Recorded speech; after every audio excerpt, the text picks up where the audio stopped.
இந்தியர்களாகிய நாம் இஸ்ரேலை ஆதரிக்கலாமா என்பதை சற்று சிந்தித்துக் கொள்வோம். ஏன்னு கேட்டீங்கன்னா, இஸ்ரேலுங்கிறது ரொம்ப சின்ன நாடு.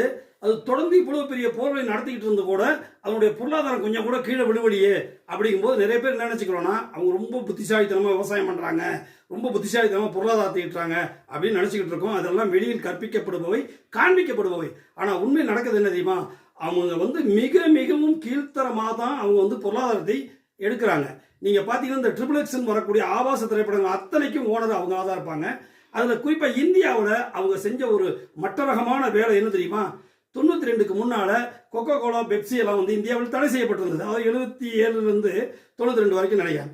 92க்கு பின்னால தான் அந்த கொக்கோ கோலா உள்ள வருது. உள்ள வர்ற காலத்துல பாத்தீங்கன்னா காளிமார்க் அப்படிங்கிற சோடா கம்பெனி தான் நம்ம தமிழகம் முழுவதும் வியாபித்து இருந்தது. அதை ஒழிச்சது எப்படி தெரியுமா? தொழில போட்டி போட்டுலாம் செய்யலைங்க. அதாவது அந்த காளிமார்க் சோடாவுடைய ஒரு பாட்டில் கடைக்காரங்கள்ட்ட மிஸ் ஆச்சுன்னா அந்த கடைக்காரங்க ஒரு பாட்டிலுக்கு 3 ரூபா கொடுக்கணும். அப்போ இதுதான் ஒரு விதிமுறையா இருந்துச்சு.